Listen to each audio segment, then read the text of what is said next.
You have a prepaid call. You will not be charged for this call. This call is from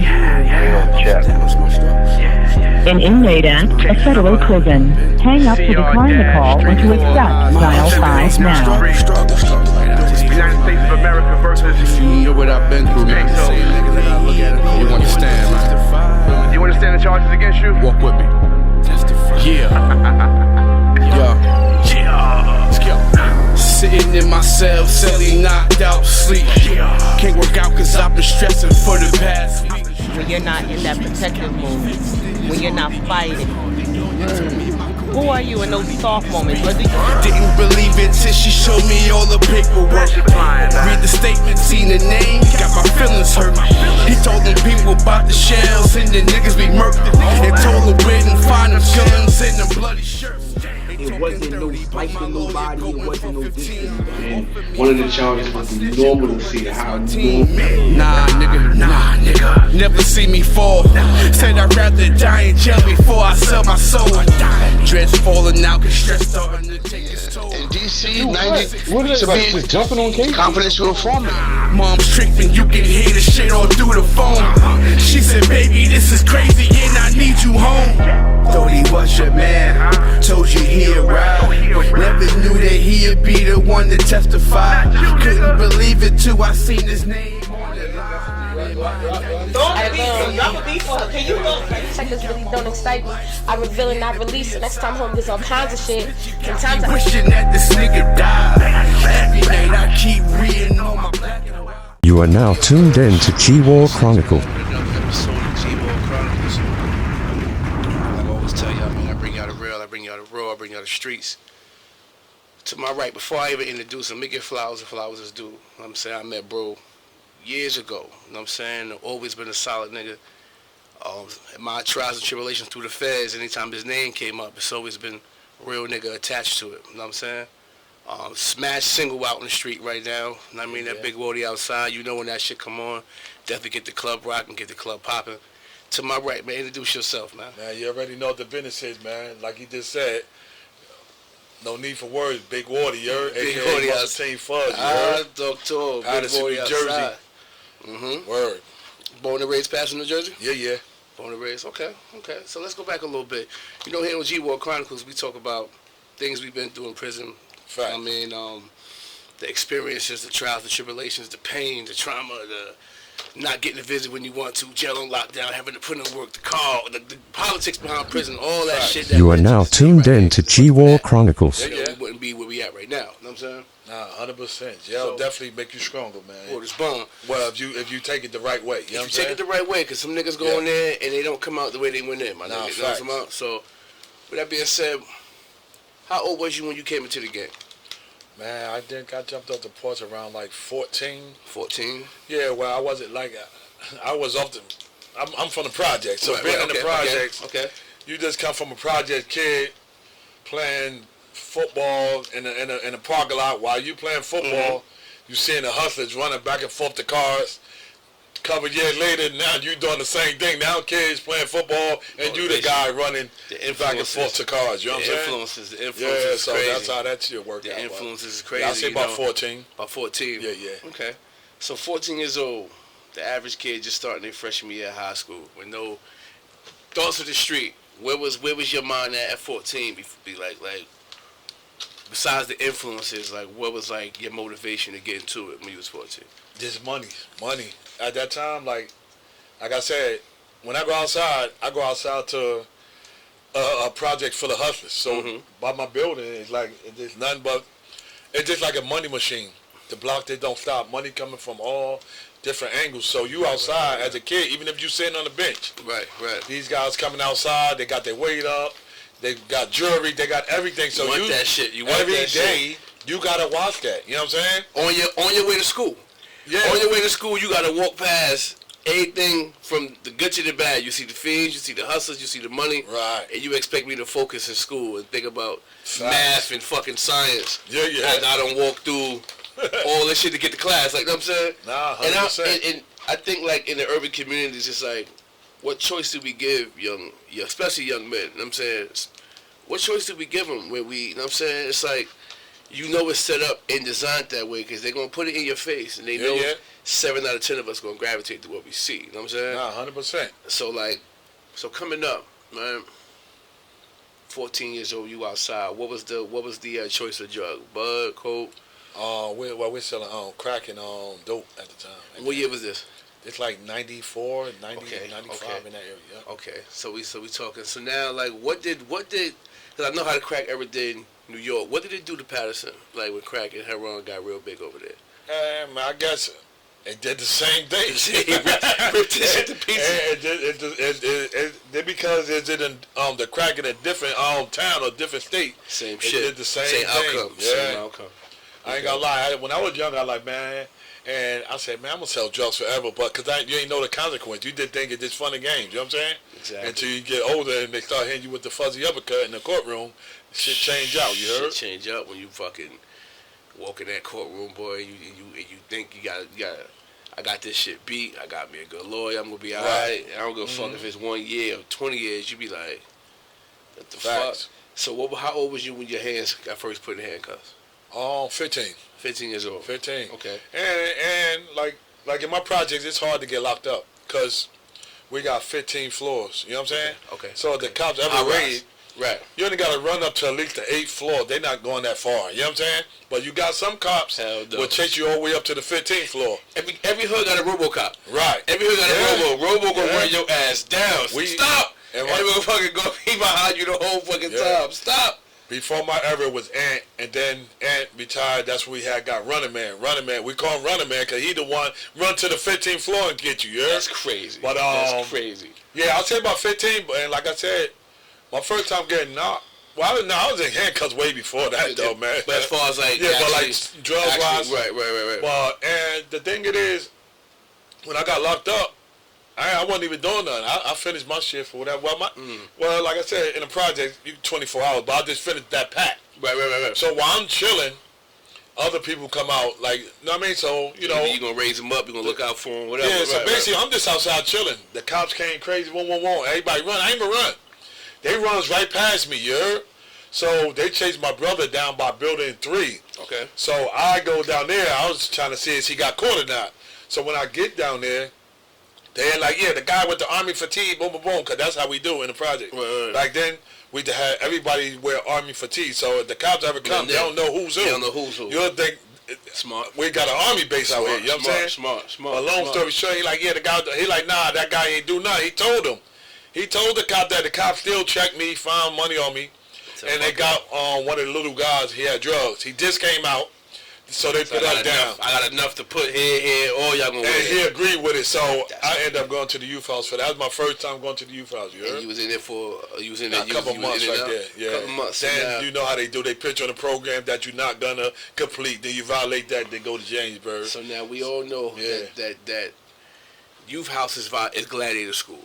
Right. 100%. So tell me, what was that experience like going to the youth Well, house? I already had my name already from being the street guy doing stuff like that. But at the end of the day, that's when they mix you up with there's another project called The Pound. Okay.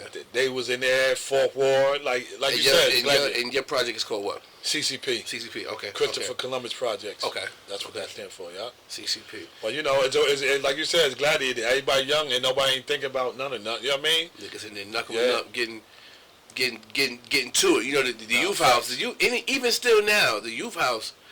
And some of these young niggas need to go to the youth house. Yeah. You know what I'm saying? Really, like to get that. You know what I'm saying? You get a sense of understanding of how to treat other men when you go through certain situations. I mean, it's crazy. You got to go to jail to get that. We expect to get that from our fathers and and the elders inside the community. But sometimes some of these little niggas need to go in there and learn how to use their hands and stop running to get the strap every time something happens. You know what I'm saying?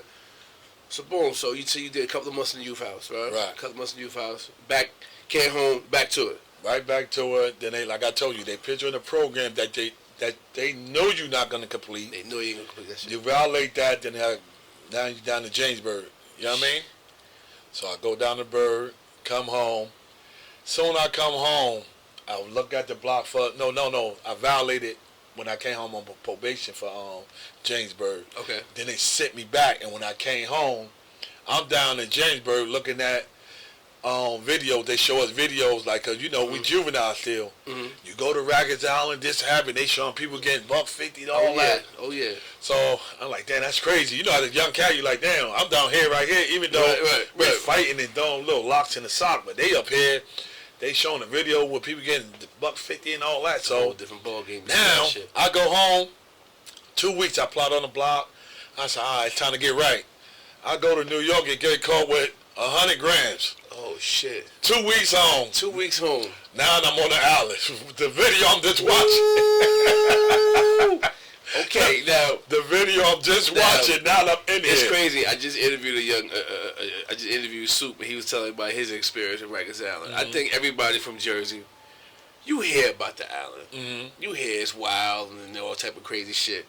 So what was that feeling when you knew, like, fuck, I'm about to go to the fuck island? Like, what was that? I'm thinking about them videos. You think about the $150? Yeah. I was thinking about the videos, but you know, I was a big young boy at the end of the day. Right. But now I'm 18. Okay. But when you 18 over there, you still an adolescent. You still They're gonna still put you at 18 and under people because you go to the island on 16 years old. Right. So when I get over there, I say I'm over here with you know, I'm a big young boy. So at the end of the day, so you go over there, people gonna push up on you. First they're gonna send you to mile 1. That's where you go out when you first come in. You know, you gotta get tested and all that before they send you to a house. So basically, well, I stayed over there for like a couple of months because my bail was high. Then they dropped the bail. Then I bailed out. I was running back and forth to court. Then I said, one day I just said, fuck court. You know what I mean? So I get locked up again. So before I get bailed out, they had me on like a Crip house and a Latin King house. Basically, you know, like a tier. It's like 2 tiers. On this tier, it got Latin Kings, and right across, it got Crips. And they rolled together. That was when it was crazy. Yeah, that was crazy. That was when that was when the gang shit hit New York crazy. Crazy, so 2000. Yeah. So you talking mid-swing of that shit. Right. So these guys, like the Crips and Latin Kings, they was rolling together against the Bloods. You know what I mean? Oh, wow. So at the end of the day, I'm in there, whatever. So I had a couple little fight, beat up a little Crip kid, whatever, because they want to show off, whatever. Of course. But after that, I get bailed out. Like I said, going to court. I got tired of calling the court. I said, fuck it. That's when I went on the run. So I caught a case out in Jersey. Matter of fact, that's before that. They came and got me from my house, and they brought me over here. Oh, shit. That's why I'm telling you another story. When I came home, I rallied again.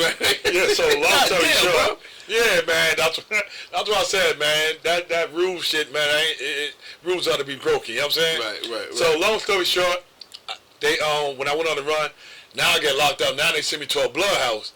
Blood is so deep. So remember I did tell you one tier had Latin King, the other tier had a Crip. Right. On a Blood tier, you have Bloods on both sides. You know what I'm saying? Okay. But like I said, soon you go in there, they're gonna push you from the rip. They don't care how big you is, how they don't know you. So if you show any type of weakness, they on your ass. Is it you gonna be a bitch? You know what I'm saying? So and it was crazy. I was talking to a New York cat. I'm like, yo, you know what's fucked up? I said it's fucked up that when y'all get locked up over here, we let y'all make it. Show love. We let y'all make it. Y'all be cooling. Y'all be chilling. I said, if nigga get locked up over there, y'all be wanting to flip our set, cut our face, all type of shit. I said, yo, what's fucked up how y'all do Jersey niggas and we come over that motherfucker and get locked up. It's the same shit. You know what I mean? So like, so you went through a crazy transition within a few years span. You went to jail. Yeah, it was crazy. Back to back, yeah. Hella times. Okay. So in between that time, what was your longest time on the street in between that time of 16 to like 22? It seems like you was like back and forth to jail hella different times. I'll say the longest time from right there, I ain't had no long. I think probably like a year or something, because it's like I come home, I do my thing, then I get locked up. All right, so like, after the Allen, right there, when I came back, now I'm on the Blood tier, like I said, but them niggas right there, it was a nigga named Big Blood. Soon I came in, he wasn't on my tier, he was on the tier cross. Okay. He told the other niggas, these some wild niggas, I could tell you something. I don't know, you heard about Rod Digger? Of course. That's my man, Rod Digger. That's my man who was on the, I was on his side. Right. Rod Digg, the one called me. He was terrorizing the niggas up there. Yeah. And shit. So Rod Digg, my man wants you. So I came to the thing, I was good. Cause since is we get locked up right now in the island, see how we dress? We keep all this. Not no more though, I heard. Okay. But so you get locked up, they let you keep whatever we got on, that's what you're going in there with. So when I comes in there, the nigga Big Blood, tall nigga, probably like 6'5". He like, yo, what's good? Yo, what side Tim Doe did? I said, your side, nigga, what's good? So now I'm watching Rod Dig and all them right here, because I'm over there, man, I'm talking through the gate. So he like, I'm going to see you. I said, all right, say no more. You know what I mean? So after that, I put my stuff in the room, in my cell. I came back in the day room. I just scrapped up. I'm waiting for them to come in. Right. So they just kept looking in there, because, you know, when somebody running the house, Rod Dig was running the house. So they by the phone, they just watching me in the corner. I'm like, I'm waiting for them to come. Let's eat. You know what I'm saying? Fuck it. So after that, we go to cause both sides go to the mess hall together. Okay. So when we come back from the mess hall, Big Boy came up, Big Blood, like, what's good? What was on? I was like, you know what is on? What's good? He like, you know what? I like this nigga. And after that, it did go. And every day they just treat me like brother. Sometimes that's all it takes. You gotta get. When you go on somewhere, you gotta get jumped, man. You gotta get jumped, or you better put in some work and get your name right. That's why, like you said, everywhere you go, you hear great about Fuzzy. You know what I'm saying? So now let me ask you this: from the Juvenile to Rikers Island, what you think was the difference from New York versus New Jersey prison, as far as like the conditions versus like the food, like compared to New York to New Jersey? What do you think is there a difference, or jail is jail? Jail. I think we probably eat a little better in Jersey, cause you know, if they don't wake you up in New York for breakfast, you ain't getting no breakfast. That's crazy. You heard? That's crazy. You got it right. I think later on that night, they write your cell down if you want your cell open, but it don't be too much for breakfast anyway. They give you some like some jelly sandwiches and shit like that. Shit. Yo, the way they feed, just period. Like until you know, like I got to the feds. You eat pretty decent in the feds, depending on where you at. But these county jails, my nigga, like this is a government funded program. Right. You know what I'm saying? You would think with all the money that's shuffling through this big business of prison, facts, that they would feed us a little better. Like, you know what I mean? Like, that's the main thing. Like, yo, bro, like county level, you might get a cold bologna sandwich with ice chicks on that motherfucker. Right. Like, you know what I'm saying? Like, your bread wet, hard. Like, yo, what the? Like, I'm starving, bro. Like, what the fuck? Like, you, like, what was like when coming through the juvenile, before we even get to the adult system, coming through the juvenile shit, what was the moments that had you like, what the fuck? Like, see, like, juvenile, I gotta get the fuck out of here. I gotta go home. Like, oh yeah, man, you be homesick as a kid, cause you know what I mean. You young, and you like, man, that you be homesick like a motherfucker, man. Hell yeah. But your second time around, now you ready. That's your second home now. Now you ready to get to it, right? Yeah, but that first time in that motherfucker, you like, God damn. And that's the thing. Once you learn how to bed, that's when jailing becomes like, yeah, go fuck. I go ahead and lay down 5, 10. Like, you start rationalizing the years in your head, like 100%. Like 5 years is a short bit. Like, I would go, that's 5 years, nigga. Yeah. What happened in 5 years? Especially in the like, beginning, you think about taking that 5 and you only got 2 months in. Man, you don't start 5 till you get 2.5 and 3, and you start getting over that hill and be like, I got, cause I got like my first bid I did 10 feds, and I'm in that motherfucker like, I ain't trying to take no motherfucking 10 years. Them OGs like, nigga, you better take that 10. Oh yeah, 10 years like the one with the 3. Nigga, that's sweet. Sweet. Yeah. Fuck you mean sweet? Like, ain't nothing sweet about no 10 fucking years. Like, right. Nigga said, bro, you see that nigga over there? He got 60. See that nigga over there? He looking at life plus 90. Nigga, I got life. You see him over here? He got 45 years. Right. You know what we would do for 10 years, nigga? Right. And you ain't snitching? Take that and roll. Nah, and just go do your time, bro. And then you like damn, like, they make you feel good about it too. If you take 10 years in the Fed, you feel like you won. I see niggas, but like you said, when they first tell you to take it, you be like, hell no. But you get around, everybody got a million years. You like, oh man, you feel like you the lucky one. I stole. I'll be home before all these niggas. Like, no, 100%. Like, I think it was in 07, I met a nigga that had been in since 88. And I'm just looking at this nigga like, you've been in since 88. Like, yeah. Met a nigga that been in since 79. Like, bro, I wasn't even born and you was in this mode. Like, what the fuck? Like the feds have had you. The feds have had you. That's why when you come home from the feds, your mind frame be different. No, 100%. You know what I'm saying? Like, it'd be a difference from the state. Niggas coming home from the state and niggas come home from the feds. Like, okay, so boom. What was the next time you got yourself into some shit after that violation? After the violation, I went up north. Matter of fact, which one? The lighter. Oh, yeah, red one. Yeah. Like I said, once I got locked up. Now I was on the blood side. I went up north from there. So you went up north? And did state time? I did 1 to 3 up there. Okay. Where'd you go? I went to I basically it's a program called SHOT program. They force you to take that. You know what I mean? Because I got a 1 with a 3 already. Right. I got a couple months in. Right. I don't need to take that, but they're gonna lie to you. You don't take this. You got boom, boom, boom. Shit was some real live boot camp. I'm glad I did take it because they really give you tough love. Mm-hmm. Like they will punish you. And then tell you about it, how they punish you. Well, they would talk to you while they punish you. Okay. And I had like 2 black DIs, like drill instructors. Mm-hmm. They were like real father figures. They teach you a lot of stuff that I brought home to my kid and shit like that. Okay, so I'm glad we talking on this because I was thinking about the SHOT program too. Cause I got a cousin that went in that shit and I never really spoken to nobody that been through that shit. So now, SHOT program versus prison, right? Mm-hmm. You think the SHOT program will do more for a person going back into society than actually just going to prison, sitting in the cell for 23 hours a day. Right. Yeah, you don't watch TV in SHOT. Ain't no TV, no commissary, nothing. You going to sleep early, you waking up early. No commissary? Hell no. And you're in the evening after the at dinner time, once 5 o'clock or whatever time. Supper. It's over. That's it. Because, damn. That's it. So it's real live boot camp. Real live boot camp. So what are y'all doing throughout the course of the day? You waking up in the morning, you going out and work out, run. It's cold, winter, whatever, you outside. You going outside, like all the platoon, they get together and they do like a workout. Then from there you run back home, you go take a shower where all guys, you ain't gonna get in it for 30 seconds. So you go in there, you gotta go in there quick. You better. Yeah. Real quick. They gonna blow the whistle. If you got soap on you or not, you still got to get out. Yo, the shit, it was mad discipline in there, what you heard? Damn. So, like I said, you learn a lot of that and you bring it home, you heard? Right. So from there, you do nothing but program, do the whole day.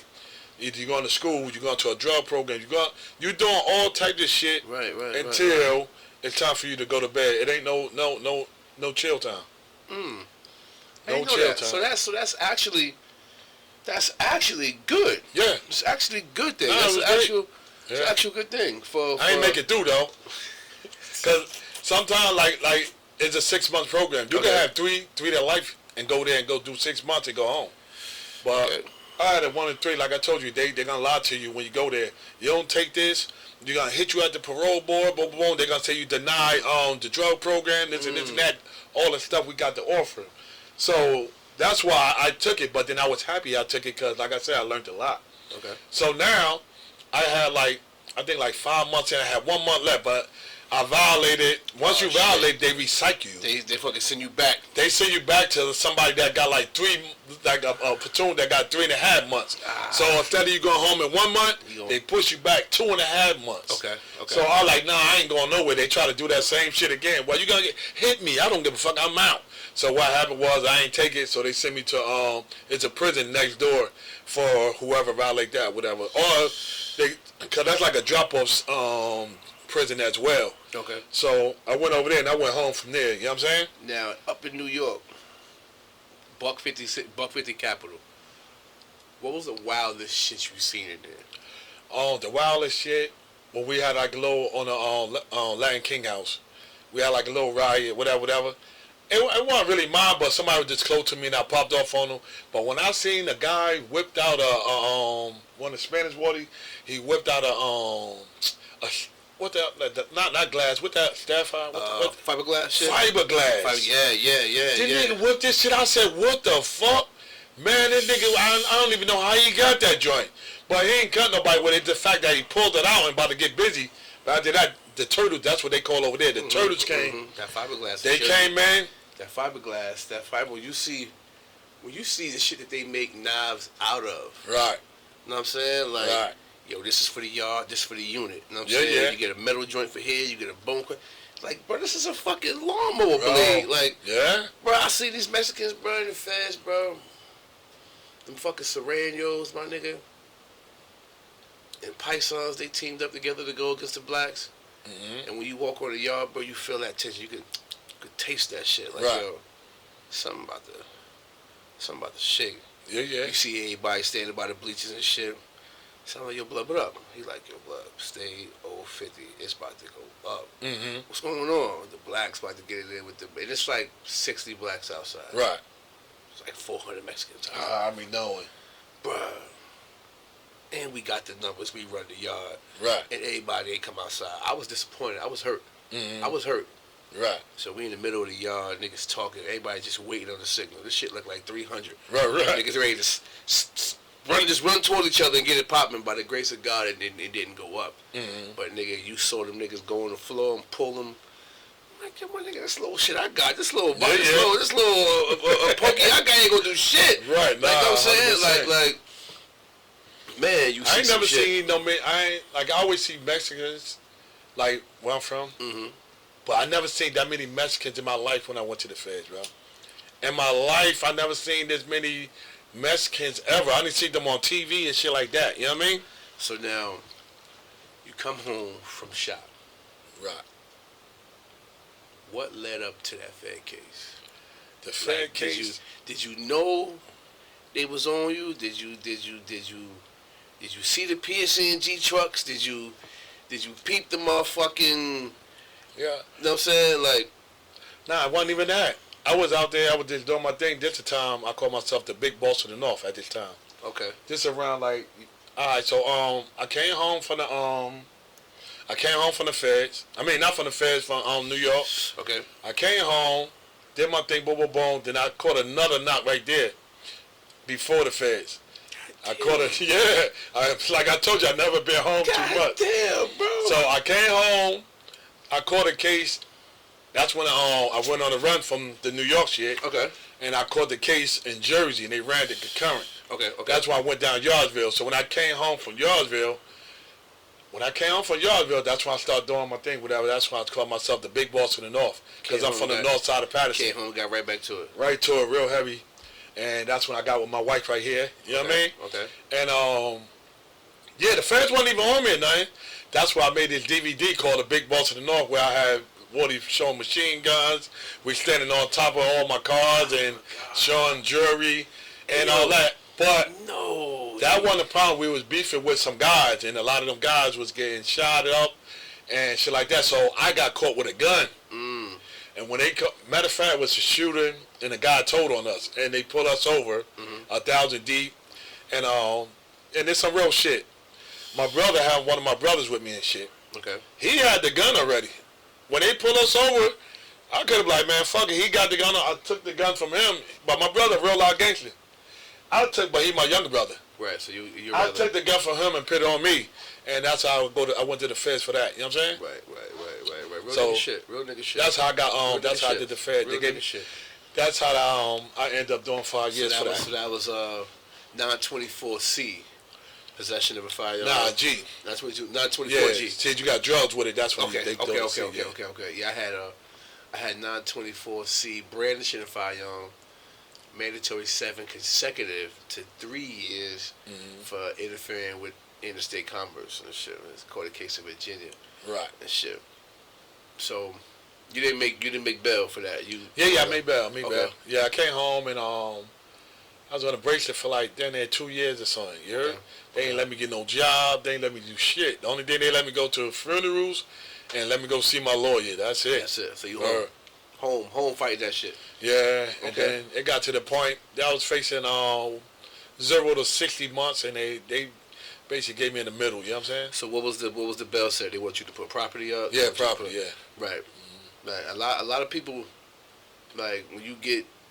Cause niggas got the shit fucked up. Yo, if you got a bail, you in the feds. You got a house, Yeah, that's the only way you get out. You ain't getting out with no money. You got a house, you ain't getting out with no money. You got a house, you got some property, you can pretty much. Nah, facts. All right, so 2 years to the case. You knew you was getting 5 years. Oh, no, I know. Well, yeah. He did say 0 to 60 months. Yeah. Okay, now, so for you fighting from the outside, when you do your PSI shit?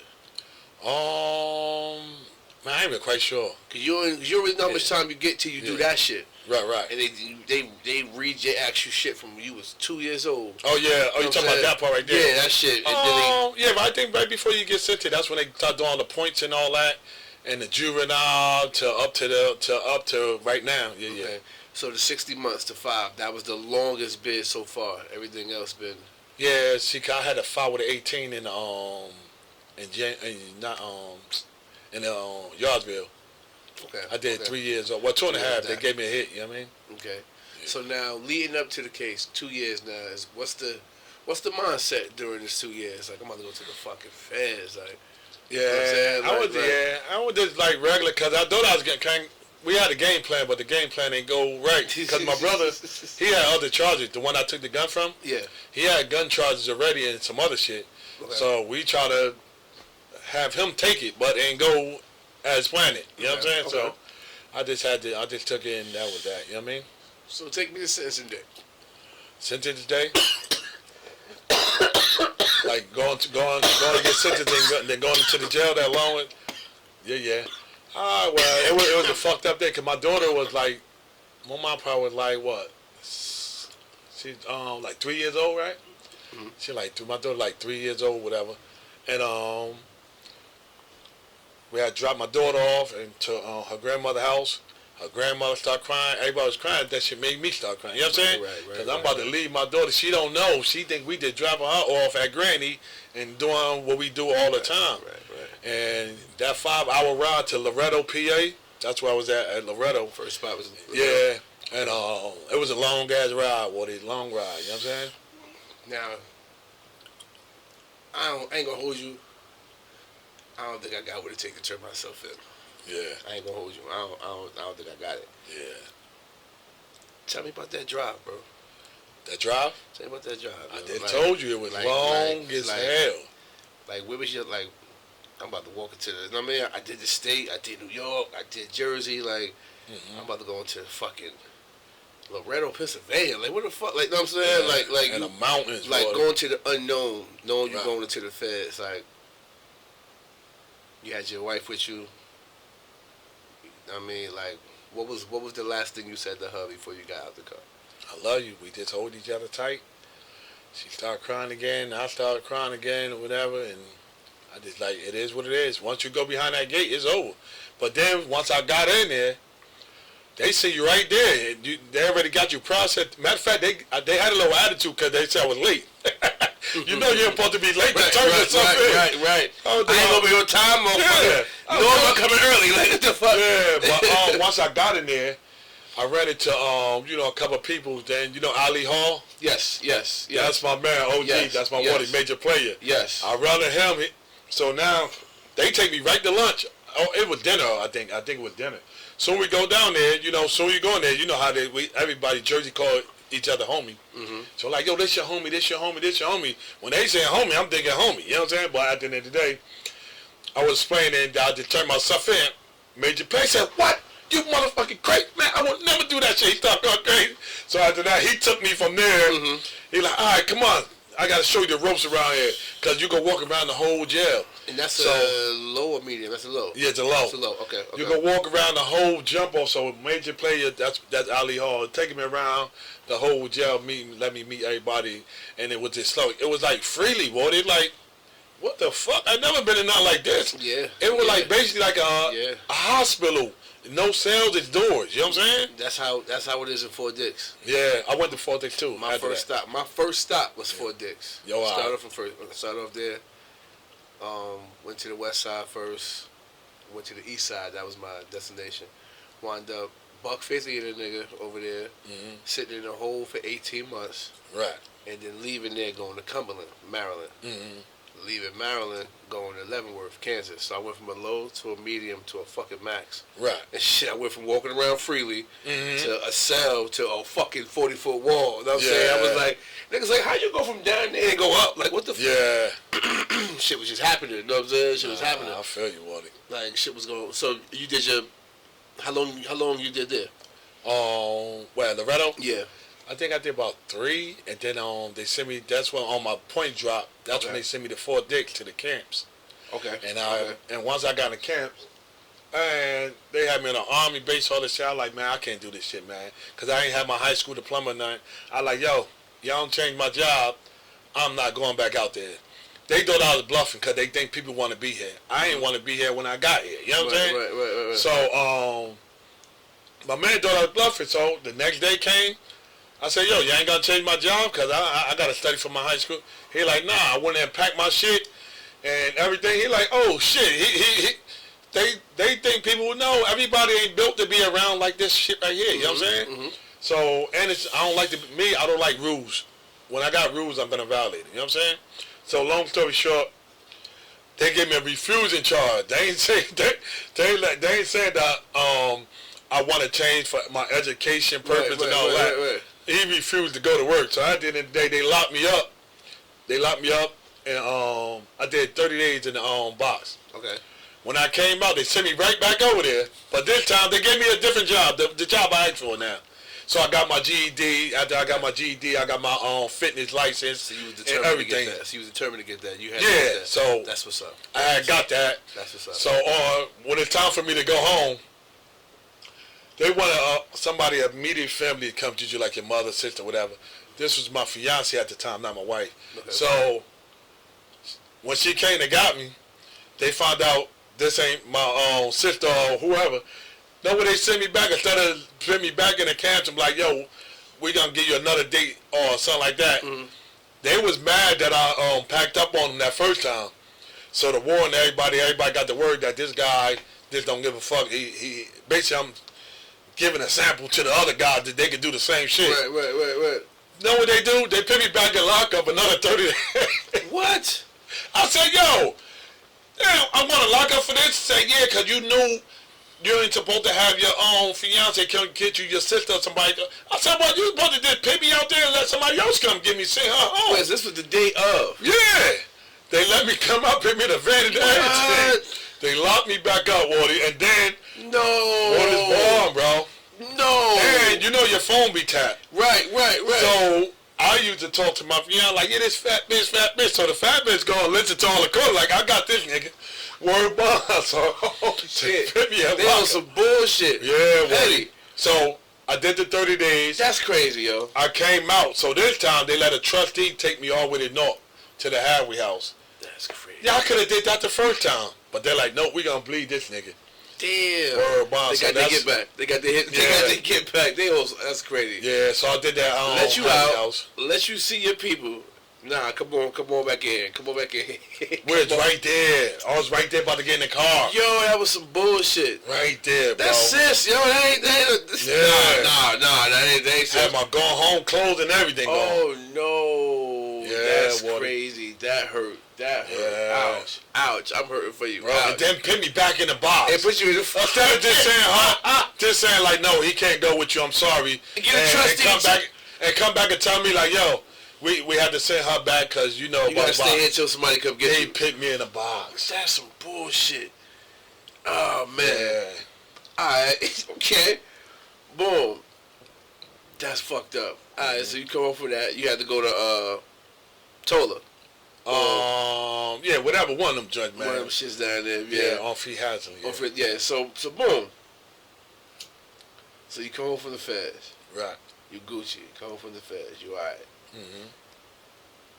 You wound up going back to the feds, right? Nah, I went back to the state for this Fetty Wap shit. Now, when I see my nigga in that motherfucking red jacket, the white motherfucking pants. Everybody love that red jacket. Hey, yo, my nigga. When I'm looking at this shit, Nino like, yo, they locked Fuzz up, yo. And I'm like, for what? What's up? Like, yo, he ran down on Fetty. I'm like, Nah, then when shit was circulating through the ground, and I'm like, whoever, I'm like, who the fuck uploaded that vid? Like, who sent that video? Like, why would you fucking, you know what I'm saying? Like, that's snitching like a motherfucker. Like, that's like, I was more so tight that somebody actually recorded that and sent that. Like, yeah. You know what I'm saying? Like, I think it was the store owner, one of the guys, one of the workers, because he was like, cut it out. And you hear it on the video, and cut it out. So I guess they probably like, man, I'm sending it to TMZ. You know what I mean? That's so crazy. that's what happened right there. You know what I mean? That's crazy. So now, that shit happens. You get locked back up. Right. You go where now? I'll go in the county. Matter of fact, because they let me go. Because they raided my house and all that shit with no warrant. They did a lot of crazy shit with this case. That's crazy. They let me go on a Tuesday. Came back and got me on a Wednesday for the same charge. But when they came and got me back the second time, I had to scrap. So now they locked me up for the scrap. But Fetty Wap, he never said that I robbed him or nothing. He just told them that he got robbed. He never said when he got robbed, what year he got robbed, who he got robbed. Okay. And he told them I'm not coming to court, none of that. But on the strength that he said that, they already know that he got robbed from the camera. Right. But you can't go off a camera. A lot of stuff can happen on camera. It could be real, it could be fake. Right. Especially with AI now. But it could be a fucking script. Right. Yeah, but if you ain't got no victim telling you this, that a person did it, you're supposed to be locking me up. Right. So long story short, they locked me up again for the same thing, for robbery again. And when they came and locked me up again, that's when they found the scrap.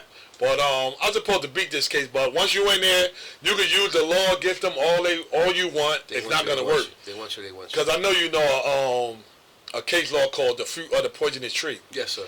If the tree no good, the fruit no good. Right. So basically, you come and lock me up for a robbery that somebody never said that I robbed them. Right. So you wrong already. You wrong already. So Everything under that wrong.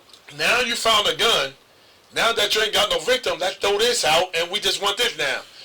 If it wasn't for the tree, you would never got the fruit. You gotta grow a tree to get the fruit. Right. And that's what took place right there. You know what I'm saying? Okay. So now they locked me up again, whatever, and I just stayed, and I end up taking a 5 with a 5 for that. Yeah. Going back down to the state.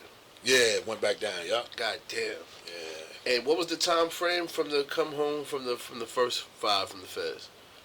What you mean? How long? Oh, 48. 48. That's crazy, yo. Yeah. That's crazy, yo.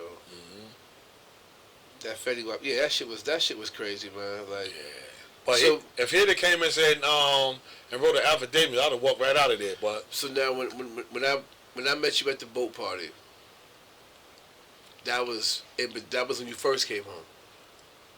Fetty Wap was on the boat party too, so that was like in the beginning. Yeah, that was like you was managing Wap. Yeah, you was. I was just helping them guys out, like you know what I mean. So they came and asked for help, and you know I was the muscle basically. Like anybody that had a problem with, they see them with me all the time, taking pictures, stuff like that. And I mess with them, I gotta worry about water. You know what I mean? Right. And this and that. But once they got in a good position, they don't need no more muscle. They like, man, fuck the muscle. Always, when the fuck do you never not need muscle? You always need muscle. Right. But I figured though they probably thinking I ain't gotta be in the hood like that. But I won't blame Fetty Wap. He was a kid and shit like that. It was the nigga Nick the Grit more than Fetty. You know what I'm saying? Right. Yeah. Free Wap, man. Free Fetty. He up there in Elkton right now, I think. He up there in PA. I think one of my homies up there with him. Yeah. And shit. Like, so boom. So, during this time, all these prison sentences, was there a religion behind this? Like, nah, like with me? Yeah. Nah, I ain't never get involved in that. You never get involved in that? Because, I respect whoever want to turn Muslim or whatever that is, but that's what the reason I'm not gonna play with nobody religion. Because if I turn Muslim, then I come out and sell crack or shoot somebody again for free. It's like, come on, man. But you gonna do this, then you gonna go home. You gonna shoot people, sell drugs and all that. But you mad at your guy because he ain't on his deen. Get the fuck out of here, man. Exactly. So I never got involved with none of that. You know what I mean? So now, in the midst of all this, the music career. Right. When did that start? The music started back when I told you when we were doing the battle and stuff with my with Franco and shit like that. Okay. Oh no, man, I'm tripping, man. You ain't know about. I just came from another interview just now. Okay. I'm thinking I told you that. All right, so he on the road. He on the fucking road. He moving like a motherfucker. You see? So back Back in when I was calling myself the big boss of the North, I had this spot called the Jump Off, and it was like a store. I had a pool table in there. I had to put one rapper on one side and another rapper on the other side of the table, and they had to battle like that and shit like that. So one of my artists, his name Franco, you know Franco, right? Yeah. So Franco, that's how I met Franco. He used to hang in front of my store. That's his block on West Broadway. Okay. So I just see him. He just was some cool kid. When I come pull up, said what's up to him, and I ain't never know he could rap. So once we started the rap battle, he came in and he rapped. I said, oh shit, this little one of eyes. So next thing you know, I took him. We started battling the other project that they told you about, the Pound. We won like 2,500 off them. So I'm just thinking he's just a battle rapper. Then one day, then I caught the Fed case in that time period. He came to my house. He gave me a song. I said, oh shit, this shit bigger than this motherfucking battle rap. Right. So after that, I took the song. So I'm thinking I'm gonna beat the case, but it didn't go as well. So once I did the bid, I came home, and when I was locked up, he sent me a mixtape with like 20 songs, but it was only 2 songs that really stood out, and it was a song that we got today that's popping, called "Everybody Eat." He sent me "Everybody Eat." I mean, everybody eating this thing called Money Talk. Soon I came home, I did a video for both of them ASAP, and we just been on from there. You heard? That's what the fuck I'm talking about. So now, when you was locked up, was you writing music? Nah, I never write. I play how that way I come up with music. I would play with one bar, and then I would say that all day, and then I add another bar to it. And I'll say them 2 bars. Next thing you know, I got 16. So that's how I'll be coming up with own raps. Okay. Word up. So now the hit single, right? We're gonna get back to the jail shit, but let's get to this hit single that you got right now. What are you outside? I ain't gonna hold you, right? When I first heard the shit, right? Because I got an ear. I used to do music myself. I still fuck around from time to time, but I can tell, I'm like, yo, it got a bounce to it. It got a New Orleans vibe to it. And you know the hook by the time the second hook come around, you know it by heart already. You know what I'm saying? And those are the components of a hit record. Yeah. You know what I'm saying? Whatever the verses are don't mean nothing. It don't. You can say whatever the fuck you want to say, as long as that beat has you in the club. You only gonna hear the hook in half the first verse any motherfucker way. You know what I'm saying? So I be telling dudes these 3-minute songs and all that shit. Nigga, you need a verse and a hook. That's all you need. You ain't gotta to get a single. You ain't gotta give it a motherfucker a whole song. Nah, 100%. And I see you moving with the record. I see Walla pushing the record. I actually heard it on a satellite radio station and all that shit. Like, with the music shit, it's clear that you got an ear for this shit. Right. How far you trying to go with this shit? Yeah, man, I'm trying to go as far as it's gonna take me. You know what I'm saying? Cause like I said before, I had 5 artists. The reason why I stepped up, cause they all fell back. I don't know if they stopped believing themselves or it's taking too long. But when you love something, you love it. Like, even if I don't go nowhere with it, I still did it. Right. I'm going to do a whole lot of stuff in life. If I don't make it, I don't make it. I tried. That's it. You know what I mean? That's what I'm talking about. So now, when you was in the Feds, period, what type of music got you through? Like, what was you like? What was your influences? Who was you listening to? When I was in the Feds, I would listen to Katy Perry, Lady Gaga, all that type of stuff. Cause that was the radio station. The radio station's up there, right? So I would listen to all that, and that's what made me fell in love with pop. And I still come home. I got in my playlist. I got Adele. I got Lady Gaga. I still listen to that type of music. Motherfucking in Fort Dix we had half Hot 97 on one side of the yard, and then we had 90 that Philly station. Oh yeah. See, I started listening once I got there. I started listening. Right, Diamond Cuts. Remember, Power 99. Yeah, we had that. When I left there and went to Cumberland, we had Katy Perry. You might hear Kanye West once a month. Maybe hear the fucking Jay-Z song, but when he went live and all that shit, you might hear that version of the song. So I'm talking to the niggas on the yard. I'm like, yo, man, you gotta get some music in here, yo. Right. So we wound up putting a petition together. We just stepped to the water like, yo, we trying to get. So she was like, let me think about it. And I'm like, yo, it'll keep everybody calm. It'll make everybody, you know what I'm saying? So she was like, yo, I'm going to give y'all a budget and y'all figure it out. She gave us like $5,000 budget. Right. So we got five disc CD players. One for the Spanish, one for the Christians, one for the, like, everybody had, and we ordered CDs for each one. You know what I'm saying? So we had a rap joint, an R&B one, Christian music, Muslim music, Spanish music. Everybody had their shit. We had like transmitters. Okay. So you turn your Walkman to a certain channel, you'd be able to listen to that. You know what I'm saying? And the signal was strong as hell.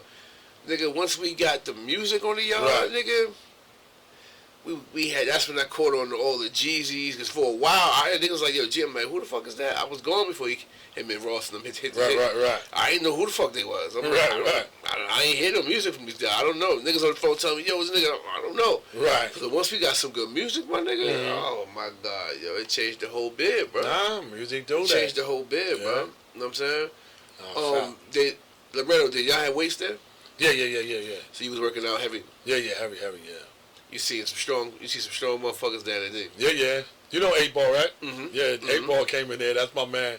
8 Ball, when he first came to the feds, they're like, yo, you got a homie. He talking about he can lift 400 or 500. So I seen 8 Ball. I was like, yo, he's the big fat warrior. So we took him down there.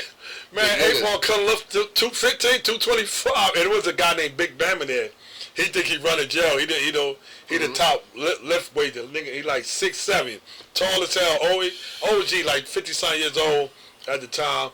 And Bama got the word that 8 Ball could lift all this stuff. So when I brought 8 Ball to the weight pal, Bama like, this my house. I said, 8 Ball, he talk that for you, Wardy.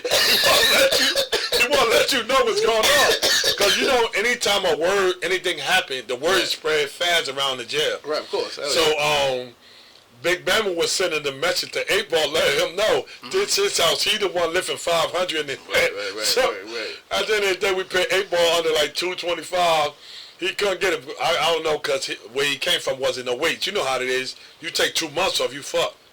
So he came there. All the pull-ups and shit you want. It ain't gonna feel the same. Nah, fact. So I believe 8 Ball was lifting that, but wherever he just came from wasn't no weight. So when you try it, in your mind you think you got it, but when you get there, it's not. Nah. So long story short, a couple months later, 8 Ball did start getting up there, but then after that, he just got on his fitness shit, came way down from 500 pounds, 400 pounds to like 2 something. You know what I mean? You can really get on your shit in there. Nah, fact. All right, so let's get a little deeper real quick. Y'all was visiting. You was getting a lot of visits when you was in PA. Yeah, well, I won't say that much because I ain't want my wife to travel too much, but like 1 to 2 times out the month. Okay. Because I ain't, long as I know you good, I'm good. Because that's a long ride. This by me, riding up there, and you going up mountains, there's no railing. If you ever get tired and you want to go, you going off the cliff. They only got like the little poles, like every couple of Cumberland's Cumberland the same way. A dude, pregnant baby mother and his moms came to see him for his birthday, and they died on the way home, falling off one of them cliffs. It started snowing during the visit, and they didn't know the weather conditions. And they was like, we guess we could make it, you know, up there in the mountains, shit get real. And they fucking around, drove off the dam, you know what I mean? And his pregnant baby mother and his wife, yo. That's crazy. That was crazy, man. Yeah, because my wife told me one time it's coming, it was helling, it was doing all types of stuff. They had to pull over, but she said they drove slow. And once you tell me something like that, and I already know how it is when I drove here. Right. I was like, nah, you ain't never got to come. But, you know, they still going to try to make a way. You said, I don't go fuck, I'm still coming. Yeah. So let me ask you a question. So the first bitch, as far as riding with a female versus having somebody in your corner steady, would you rather have somebody in your corner steady during the bid, or is that a different type of stress that you rather not have? Oh, well, man, my wife, we talk about that, like, because when I get locked up, like, once you get locked up a couple times and you already know something could go left with a female, you know what I'm saying? So you give them an opportunity to you can just go. You can go, so, right. But in the middle of the bid, things might get rocky, and you be like, nah, I mean, like, damn, I told you could go and this and this and that, but at the end of the day, I just asked my wife, I said, how come when we tell y'all can go, y'all want to go? They said they love us too much not to go. You know what I'm saying?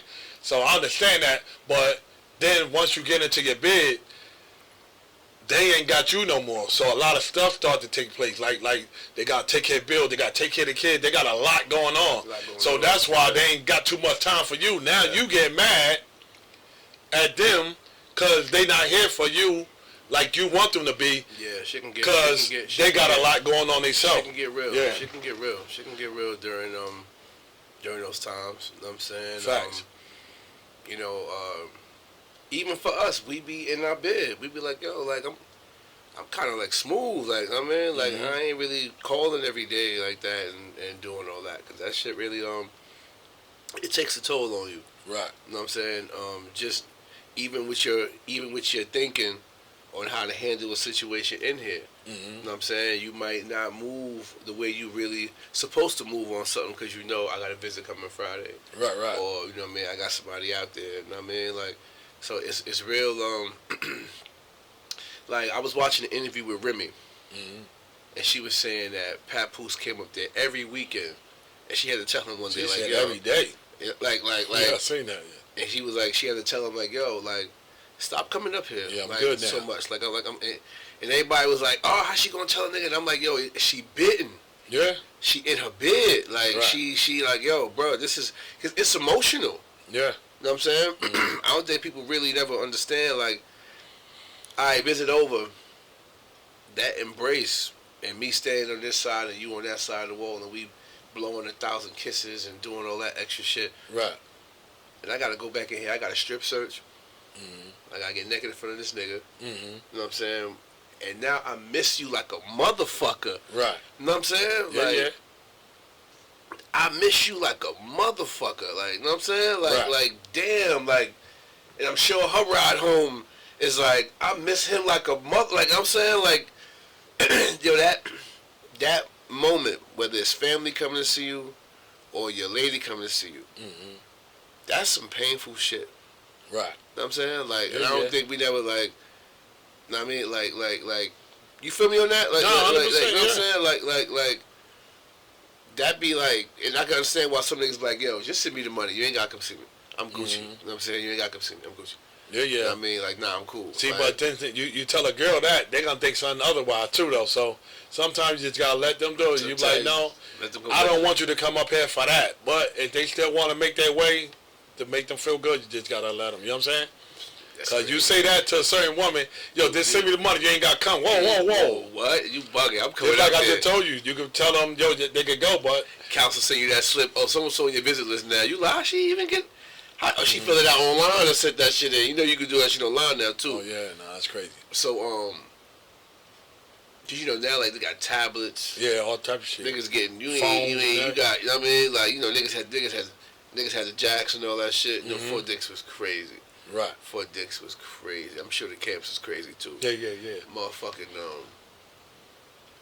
But, like, what was the feeling like coming home and seeing how motherfuckers, like, count you out?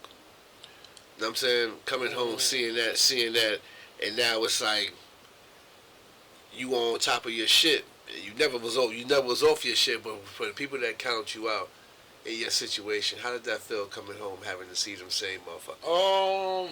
I don't know if somebody count me out, but I know they counted me out with the Fetty Wap because they're like, man, what he about to get forever? Right. You know what I mean? So, but at the end of the day, I think people counted me out because they probably thought I was going to get 1,000,000 years. I'm on tape. I'm slapping people around with the gun and all that. So they're like, this water ain't going to never come home. So I think they counted me out like that. But me personally wise, when I came home, I don't think they counted me out like that. You know what I'm saying? Right. But like right now, I've been up the streets for a minute. Well, I'm in the streets, but I ain't in the streets. So people are counting me out something like that type of way. I don't know. You know what I mean? Or they just probably like just hoping and praying. Right. He just stay where he at right now. Right. That's the only thing I can say. You know what I mean about so let me that? ask you this. So what was the point in the bed when you said to yourself, I'm done with this. Like, that's no shit. Like, this shit ain't working. I'm going to tell you the truth. It was done when I came home and I see what people selling it for and what you got to sell 1,000,000 fucking bricks to get something. I think that ran me out. Like, and plus when I came home, everybody that used to work for me, now they all bosses. So it's like, hey man, everybody doing their thing. They don't need me no more. Cause like sometimes you do stuff for your team. Cause back in the day, if I get locked up, like say like I'm the boss, I'm supplying everybody. I'll make sure everybody eat. So as I get locked up, nobody know here, but somebody will get a connect, and when I come home, he'll give me the connect. But I keep getting locked up, so now I come home now. They're like, nah, Wardy, I'm keeping my connect. They grown now, so they know what to do. So it's different. So that's what make me like say, man, fuck that shit too. You know what I'm saying? So the game has definitely changed. Yeah, it's fucked up, man. You got to do $1 million. You got to sell a whole lot of stuff to get nothing. Even with something as simple as weed right now, like everybody and their mother got weed. Right. It's dispensaries on every other block. It's smoke shops on every other block. You know what I'm saying? Like it's the price of work is fucked up. The work fucked up. It's fentanyl and everything out here. People dying like a motherfucker. Right. It's really not worth the times you gonna get for that shit. Yeah. You know what I'm saying? Back in the day, you took 6-7 years. You had 500,000, 700,000 sitting when you came home. You was cool. Right. Now you doing this bid. You ain't even got $70, nigga. Yeah. Like, you know what I'm saying? Like, facts, Wardy. so time has changed. Like, and then the fucking snitching and shit. Oh yeah. You know what I'm saying? Is at an all-time high. So how did you adapt to, like, you know, the feds is all about paperwork. Niggas checking that paperwork. Niggas want to see that paperwork. You know what I'm saying? How was it being around so many motherfuckers that you found? Cause, you know, in the feds, you're around different states, cities, et cetera, et cetera. Facts. Versus the state you was around pretty much everybody from Jersey. Yeah. What was it like being around different motherfuckers like that? Like, nah, it was alright. Cause sometimes it's cool to do bids with people you don't know. Cause when you around people you know, you gotta protect them. You gotta tell them stop doing this and doing that. Right. See, in the feds, you gonna learn You're not gonna be. That's why a lot of when you were saying kids got to go to the youth house now, no, they got to go to the feds. When you go to the feds, all that plan is over. Cause soon you do something to another race, the big Wardy from that race is gonna come and talk to us. Either we can say, y'all gotta have them, or we gotta discipline you. And now that you know you're gonna get disciplined, either from that race or us, is gonna humble you. Now you're gonna learn. Like, I can't be fucking around here, you know what I'm saying? So that's how that shit is, you know what I mean, with the feds. It took me a minute to adapt to the who got the car shit. You know what I'm saying? The second jail I was at, I ran the car. The third jail I was at, I had the car. And it was like, and I was young, running the car, and it was like, the nigga that gave me the car was like, this don't got nothing to do with tough shit or nothing. It's fucking with everybody here fuck with you. Right. And you know how to move, you know how to think. You know what I'm saying? The thinker get the car. You know what I'm saying? Right. And being in that situation and being a shot caller, having a car, it's like, I gotta think for 76 motherfuckers. You know what I'm saying? Right. I gotta know who with the shit, who not. I gotta check everybody's paperwork. I gotta get cool with each person so one person don't feel like I fuck with him more than I fuck with him. Right. You know what I'm saying? So now you meeting people from all over the fucking place.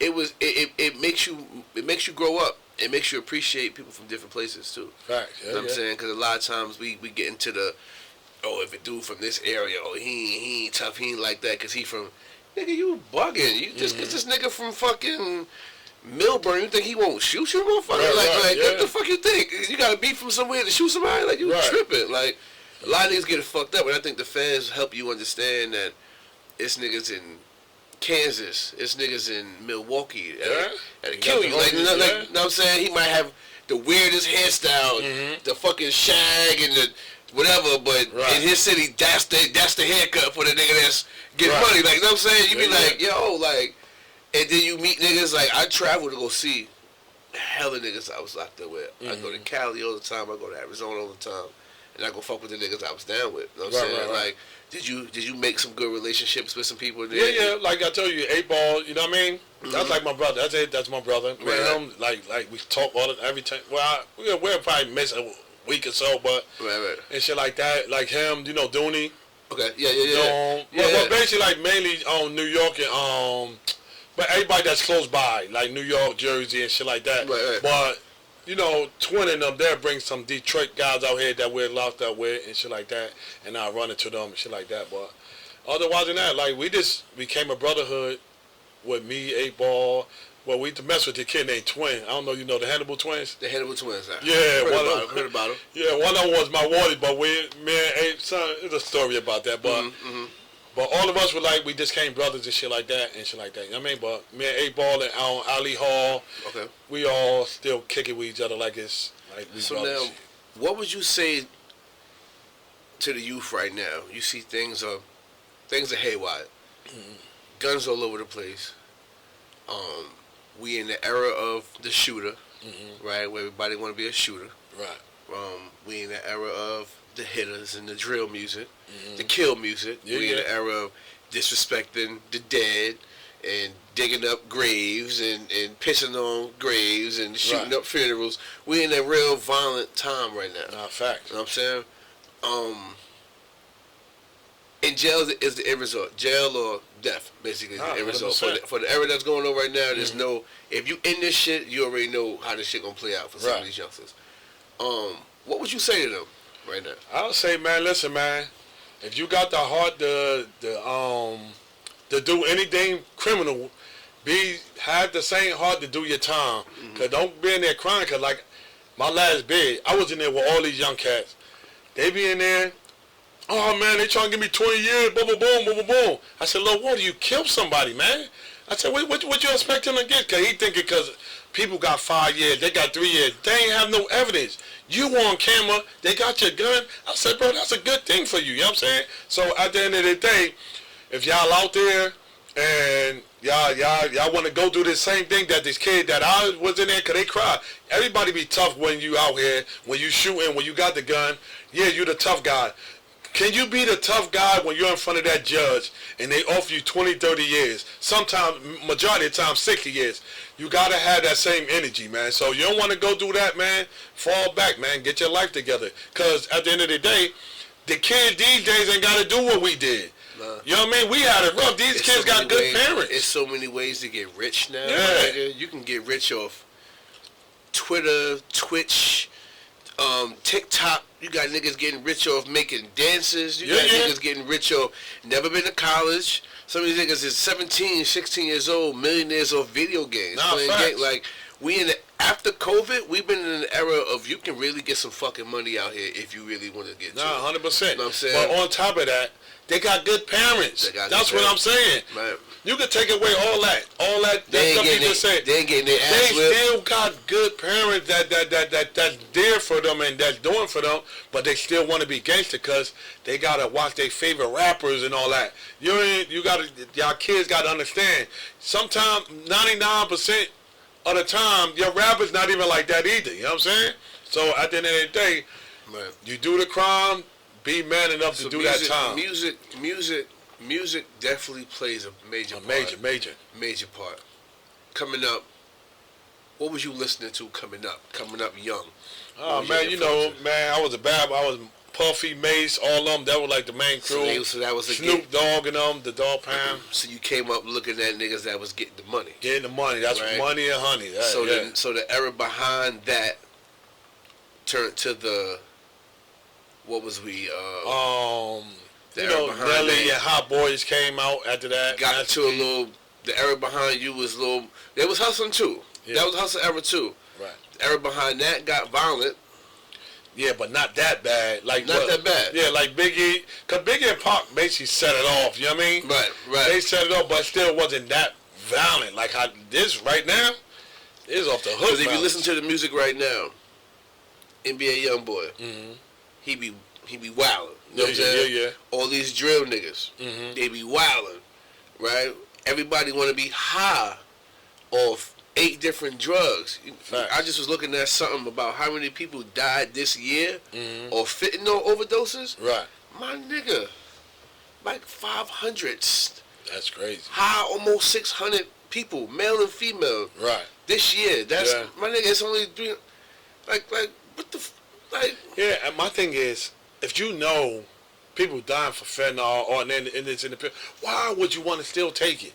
Why would you think? What you think? You Superman? Oh, it ain't gonna happen to me. Like I don't understand that. Even like a crackhead, it's like you know you sold crack and you see what it did to a person. Why would you want to smoke crack? I just don't get it. I don't get it. I don't understand. You know what I'm saying? And just looking at the stats, looking at the numbers, and it's an epidemic that's hurting us. Right. It's crushing us right now. So the music is pushing the epidemic to get high and be your favorite rapper is on all these drugs. Right. You having access to these fake drugs, right? And you got a pistol, right? You fucked. Yeah. You fucked. And like I said, this is the era of the shooter, so the girls like the shooters. Yeah. The young girls, they like the shooters. 100%. You know what I'm saying? I was watching one of these little YouTube shows, and they asked like some girls, and she was like, what type of nigga? She was like, I like niggas that be snatching souls. Right. So I'm thinking to myself, you talking about a nigga that, you know what I mean, sexually. Right. So I'm like, oh, this little national. She was like, nah, I want the shooter. Right. I want the nigga that snatching, like killing, snatching souls. And I'm like, oh. Right. And her little crew was like, yeah, that's what we on. Like, yeah. I'm like, oh shit. Like, so this what they pushing. This what the 16, 17. You know what I'm saying? Not us, because we shouldn't be thinking about that. We're 2-3 eras above that. We shouldn't be. So when I hear people our era talking like them, I be like, motherfucker, let the kids do the kid shit, and we stay doing what the fuck we do. Like, you know what I'm saying? So like to hear that, to know that fucked me up when I heard that shit. I'm like, yo, this shit is, like, she want the shooter. She want the nigga that's, if you ain't killing niggas, I'm cool. Right. I don't feel safe with you because you don't kill nobody. Like, I think if the girl change it, like, no, you're a killer. I ain't fuck with you. I ain't give you no pussy. I ain't give you no play. Right. They might want to change their mind. Right. Because 9 times out of 10, anything that a man do is to press a girl. Hey, yo. So at the end of the day, the girl like, I don't want you. You crazy. And that's that. It will stop these guys. I don't think women understand how much influence they have. Like, we remember that hoochie daddy shit. Niggas was you had a huge amount of niggas out here with little ass shorts and they thighs out with crossbodies on. Remember that was the thing. Remember what like they can demand what they want. You know what I'm saying? And niggas would do it. Our era of women, they wanted niggas that was getting to the money. They wanted the fighting ass niggas, so we all took boxing classes to learn how to fight, get your weight up. You know what I'm saying? You got your Coogee sweaters and all that shit. That was what was popping. You had your little Honda Accord, and that was going on. Now, if this what you telling niggas now, that now you gotta be a killer to fuck with me. Right. You know what I'm saying? I bet. You know what I'm saying? And that's what's going on. Like, you know what I'm saying? So when you look at little characters like to take a page from Power, Tommy show. You watch Power? Yeah. The little young boy, they got the dreads. The dreads, yeah. He trying to impress a girl, but he a killer, and he like, you know what I'm saying? Like that's what's going. Like that's the average young nigga right now. Like that's the average young boy mentally right now. Like I want this girl. She like killers, so I'm a killer, and I'm part of this crew. I'm blood. I'm Crip. I'm whatever. And yeah, like you know what I'm saying? Like, and that's the mindset. Like you know what I'm saying? Like. How you think we can get a hold of these little niggas before the feds get them 1,000 years, bro? Man, as long as you do this podcast, as you talk to these guys all the time and stuff like that, and they got to go to jail. That's why when you go to jail, you go in that cell, and it is you and your brain. You're gonna learn. You got to go to lockup though. Not you just can't go to jail. You got to go to lockup where no TV, no headphones. It is you and your thoughts in that wall. You do that and you come home and you want to go back to that you a bad motherfucker, man. You sit in that motherfucking cell for a couple months with no radio, no nothing. But at the end of the day, sometimes you could teach kids, because we was kids at one time when people like us come to the school and talk to us about gang violence and selling drugs. We ain't take it there. But once we get locked up in that cell, everything that person taught you at that time, it kicks in. It might don't kick in right there, but it'll kick in later on. You know what I'm saying? Yeah. Word up. So you just got to keep talking to these cats, whoever out here doing what the business is, whoever in your city, whoever in my city, they'll learn one day if they make it. Like even the situation that's going on now with the 4 dudes that got locked up for that shooting on Chancellor. When they killed the little boy. Yeah. So here it is, right? And I want to paint this picture for the youngest right now. You went on a mission, right? You went on a mission to put some work in on whoever was on that corner. That was your target. Whoever was on that corner, I'm sure the niggas on the block. I hope the 11-year-old wasn't your fucking target, okay? You don't hit nobody you was shooting at. You hit 2 little boys, a girl coming out the store, and an old man. Right. Yeah, that's bad. You know what I'm saying? You think because you burnt the car that you cool, not knowing that these cameras work. They really fucking work. Okay? They really work. They caught them niggas in less than 60 days. Yeah. That's crazy. You are going to jail for the rest of your fucking life. Forever. Yeah. You could tell whoever you want to tell on, you took 3 innocent lives. You killed a kid, my nigga. Yeah. You shooting from down the fucking block, and I blame these shooting ranges on that down the block shit. Because you want to have, first and foremost, anytime I ever went to the shooting range before I became a felon, I would say, bring that shit up close. If I can't touch you, I'm not shooting you. Right. That's just to eliminate all this goofy shit. No, 100%. You know what I'm saying? What the fuck are you shooting from a whole block away with assault rifles? Right.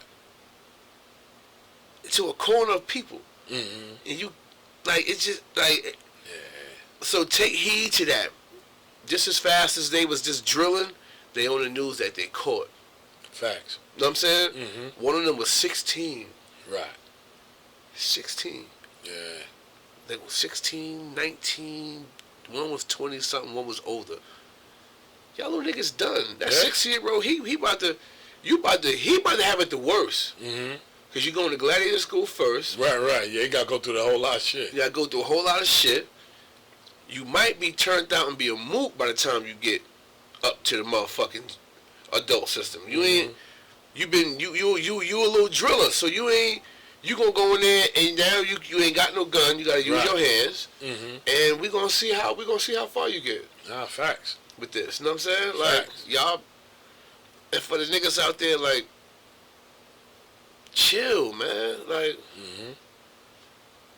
100%. You know what I'm saying? Like they gotta go through something before they can learn, man. If you don't go through something, you gotta stay the same. Something gotta happen for something for you to change. You know what I'm saying? As an adult now, how do you dealing with rejections as an adult for things that you did inside your past? When it's like a lot of stuff, it ain't worth it. You know what I mean? I see a lot of people that's out there doing the thing, ain't boom, boom, boom. They got $1 million deals for me, but I'm just not interested. You know what I'm saying? Because before, when I was out there, I always got to have a lot of money because I always got a lot of people. But now I don't be around a lot of people no more, so I don't got to have a lot of money like that. You know what I'm saying? I could get it. That's why I'm working, as you see. I got a whole lot of shit going on legally, so I ain't got to do that because I ain't got to have so you get locked up right now, I ain't got to help bail you out because I ain't on the streets. You know that. Right. So it's 1,000 people get, let's see, before people get locked up, I bail everybody out. But now, they say, I'm not with it. It's over right there. You know what I'm saying? So at the end of the day, I don't need a lot of money because I ain't got a lot of people around. So that's how it is. You know what I mean? When you got that image, you the guy that run to, that take care of everybody. That was a good image, but then now it's like, all right, I ain't on the streets no more. That image gone. So okay. Word. So now, in closing, right? What would you say now to 14-year-old Fuzz? 14-year-old Fuzz? Man, I ain't gonna lie. If I was the brain I got right now, if you could sit down and talk, to him right now before he took that step off the porch, if you could, like, hold on, before you do that, let me talk to you. What would you tell him? Oh, I did tell him, yo, stay in school and chase your dreams. Whatever your dream is. But I ain't really have a dream. My dream was to be at that age. My dream was to be like the guy saying the drug dealers. But a little bit before that, I'd say like 12 and 10. I always wanted to be a fireman. I wanted to be a fireman. So I would tell that guy, yo, chase your dream, man. You want to be a fireman? Just take your time, finish school. You ain't got to get your GED. Boom, boom, boom. But at that time, the 14-year-old Fuzzy didn't know that. You know what I'm saying? Only thing he knew was what the guys taught him in front of his building. But I would tell him to do that. And it was one time when I was in school, I came home from Jamesburg. I went to Kennedy High School. Okay. I was a big young boy. Okay. So the coach like, yo, you knowing this school? I'm like, yeah. He's like, you want to play football? I said, hell no. I quit school next week. And they're in front of my building. You know what I mean? Ain't no telling where you could have been. Because with your football career. Right. I could have, because anything I do, I put a lot in it. I put 100% in it. You know what I'm saying? So at the end of the day, I could have been somebody great, like with the football thing. But the older guys ain't teach me that. See, when now you get a young boy around me now, I'm gonna teach you now. What's your goal? And I'm trying to help you out with it. Right. My older guys ain't do that. They're like, they taught me how to flip the pack and do this and get the bitches and that. Right. That was the thing. You know what I'm saying? Right. So we need better big homies out here right now. Facts. That's what it was. We need better big homies. Right. I'm definitely I'm about to do like a Big Brother program. Yeah. And I definitely reach out to you. Mm-hmm. You know what I'm saying? Is that something that you'll be interested in? No, fact. I'm putting the soundtrack together for the podcast. Yeah, you tell me about it. Yeah. Definitely look forward to whatever track you got going on, and I'm gonna have a little showcase with it too as well. We're gonna have a nice little time with this. I'm gonna get it hosted and all that shit. You know what I mean? Just have some fun. You know what I'm saying? Just have some fun. Just put some music out, put some content out. You know what I'm saying? See what's going on. As the podcast continues to grow, as I continue to bring, you know what I mean, episodes and interviews, I just be wanting people to get different perspectives on how this prison shit really works. You know what I'm saying? And like never glorifying jail or nothing like that, but just putting out how what you see now, you gotta see what we been through. Right. And where we came from. The struggle and fight to look a certain way on the motherfucking streets. You know what I'm saying? What we had to deal with. COs and going to war with different races, different states. Right. You know what I'm saying? Paying for visitations and medical shit, and you know what I'm saying? Just wild, crazy shit that we go through. Right. I mean, it's inhumane. Mm-hmm. You know what I mean? If I could stop one youngin, 1 out of 1,000, I feel like my job is done. Nah, fact. You know what I'm saying? Because like, I tell my family all the time, y'all don't gotta go through this shit. I didn't have enough time for all y'all. Facts. You know what I'm saying? Like, I don't want none of y'all to go through this shit. Yeah. You know what I'm saying? Like, you know what I mean? Now you got kids, you got family, you got a wife. Like, to go to jail now would be like, fuck, like, you know what I'm saying? Like, you know what I mean? But we always got to play defense out here in the streets. You know what I mean? You still got niggas that want to test and want to try and want to be disrespectful. You know what I'm saying? And it's hard, bro. You know what I'm saying? It's really hard every day out here just trying to stay out the way. Nah, you know 100%. Trying to stay out the way, man, and continue to do what you're doing. You know what I mean? Continue to strive. That single was popping. You know what I'm saying? Appreciate it. I motherfucking appreciate you coming on the platform, bro. You know, everybody, when I told niggas I was interviewing you, was like, yo, Fuzz that nigga. Like, yo, definitely, like, bro, definitely off his shit. He doing his thing. Even before the single, you always got something going on. You always, I'm saying, that's one thing I do in my budget from black man to black man. You always got your hands in something. You always got something going on, something positive. Either y'all working out or you got, I know you had the power washing shit going on for a minute. You know what I'm saying? Like, whatever. You know what I'm saying? Listen, you are the example of, yo, if you want to do it, do it. You know what I'm saying? Get your team together. Everybody eat, bro. If I eat, everybody eat. Like, that's a concept that we can actually live by. You know what I'm saying? And for me to know people that be around you to see how you move and know that that's really what you stand on, I commend that. I appreciate that. Man, you know what I'm saying? And, just coming from where we came from, different walks of life, different cities, but still, prison is prison, whether it's 1 day or 1 year, 10 years. You know what I'm saying? And I mean, I try to bring, people together. I try to bring camaraderie amongst black men, and we ain't gotta hate each other. We ain't gotta go to war with each other. We ain't gotta, cause you from Paterson and I'm from that. Nigga, we black. Like, we men. Like, you know what I'm saying? We've been through shit. You sat in the hole. I sat in the hole. You been in that room by yourself. I know how I feel. You know what I'm saying? To really just be on some shit like, yo, what the fuck? Like, this shit is crazy. Like, you know what I mean? I know that struggle. I know that fight. And to see us now sitting here chilling, vibing, relaxing, having a good conversation. You know what I mean? I hope that for a lot of the men that's in there. You know what I'm saying? And even with, like, women now, the shortage of men that's going on. You know how many niggas in the feds? Yeah. You know how many niggas in the feds? They open them doors. They open them doors. The streets will be flooded with men. You know what I mean? So that's when you see 25 to 1 in certain cities. You be like, it's niggas in them county jails, in them state prisons, them federal prisons that'll fill these rooms up. 100%. Niggas is, and that should be like, look at that. Yeah. You know what I'm saying? Look at something simple as, where the men at? Right. I was just telling one of my guys, he got a problem with his girl. I said, listen, you're a good warrior, I'm telling you. Because I got a lot of friends, a lot of them ain't no good, but I said, bro, you're a good warrior. It's hard to find another good man. I'm telling this guy. I said, bro, she want to mess up, that's on her. Right. I said, at the end of the day, like you just said, it's a lot of us in jail, a lot of us dead. It ain't a lot, and then the beat guys out here is no good. So I said, bro, man, just hold your head up and do what you got to do. You know what I'm saying? That's right.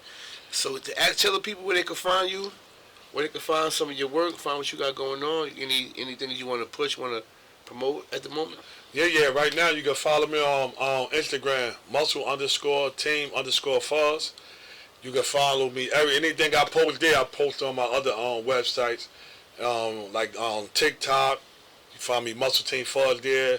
Facebook, Raheem Thomas. But the main thing I'm strong on is Instagram. So you want to follow me there. Everything that I got going on there, my clothes, like you said, the power wash, the podcast. I'm about to start doing some movies and all types of other stuff. So at the end of the day, just follow Fuzzy and you'll get what I got going on. You know what I mean? That's what the fuck I'm talking about, man. And this is another dope ass episode of G War Chronicles, man. Pesos, your boy Fuzz. I appreciate you, my nigga. Behind the wall. Behind the motherfucking wall. You know the shit. A lot of niggas ain't doing what I'm doing, so I'm gonna keep doing this shit and pushing this shit. Subscribe to the channel, hit that like button. It won't cost you nothing to do that. And man, fuck with the real niggas, man, because we don't fuck with the fake, nigga. You know the shit. We out.